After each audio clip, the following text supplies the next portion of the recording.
കാസർഗോഡ് നീലേശ്വരത്ത് തുറമുഖ വകുപ്പ് ഉദ്യോഗസ്ഥർ നടത്തിയ മിന്നൽ പരിശോധനയിൽ 30ഓളം ഹൗസ് ബോട്ടുകൾ പിടിച്ചെടുത്തു. സുരക്ഷാ മാനദണ്ഡങ്ങൾ പാലിക്കാത്തവയാണ് പിടികൂടിയതെന്നും പരിശോധന വരും ദിവസങ്ങളിലും തുടരുമെന്നും ഉദ്യോഗസ്ഥർ അറിയിച്ചു. പുഴ കഴിഞ്ഞാൽ സംസ്ഥാനത്തെ ഏറ്റവും കൂടുതൽ ഹൗസ് ബോട്ടുകളുള്ള സ്ഥലമാണ് കാസർഗോഡ് ജില്ലയിലെ നീലേശ്വരം കോട്ടപ്പുറം. തേജസ്വിനി പുഴയിലൂടെയാണ് ഇവയുടെ സഞ്ചാരം.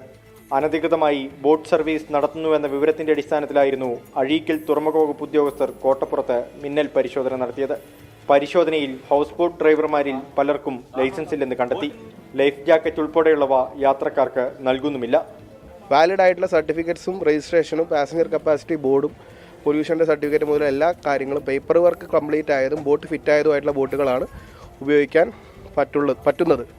അതിന് പ്രകാരമുള്ള ബോട്ടുകൾക്ക് വേണ്ടിയിട്ടുള്ള കാര്യങ്ങളാണ് നമ്മളിവിടെ സുരക്ഷാ മാനദണ്ഡം പാലിക്കുന്നുണ്ടെന്നുള്ള ചെക്കുകളാണ്. ബോട്ടുകൾ പിടികൂടിയതോടെ ബോട്ടുടമകളും ഉദ്യോഗസ്ഥരും തമ്മിൽ വാക്കേറ്റമായി.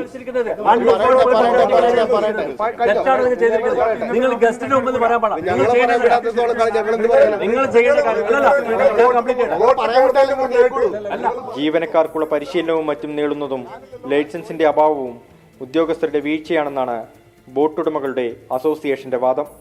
ബാക്കി എല്ലാ സുരക്ഷാ മാനദണ്ഡം പാലിച്ചുകൊണ്ടാണ് നമുക്ക് 3 മാസത്തേക്ക് നമ്മൾ ലൈസൻസ് എടുത്ത് നോക്കിയിട്ടുണ്ടെങ്കിൽ അതിൻ്റെ മാനദണ്ഡം നമ്മുടെ പേപ്പറിൽ തന്നെ ഉണ്ട്. കാരണം ഇപ്പോൾ നമുക്ക് എടുത്ത് കാണിക്കാൻ പറ്റുന്നൊരു കാര്യമാണ്. കാരണം നമ്മൾ സർവേ സർട്ടിഫിക്കറ്റ് റിന്യൂ ചെയ്തു. കാരണം സർവേ സർട്ടിഫിക്കറ്റ് എന്ന് പറയുന്നത് 1 വർഷത്തേക്കുള്ള ബോട്ട് ഫിറ്റാണ് വെള്ളത്തിൽ ഇറക്കുക എന്നുള്ളതാണ്. പിന്നെ വരുന്നത് നമ്മുടെ രജിസ്ട്രേഷൻ സർട്ടിഫിക്കറ്റ്, അത് 5 വർഷത്തേക്ക് നമുക്ക് വാലിഡ് ആണ്. അവധിക്കാലം ആഘോഷിക്കാൻ കൂടുതൽ സഞ്ചാരികൾ എത്തുന്നതിനാൽ സുരക്ഷ ശക്തമാക്കാനാണ് തുറമുഖ വകുപ്പിന്റെ തീരുമാനം. 24 കാസർഗോഡ്.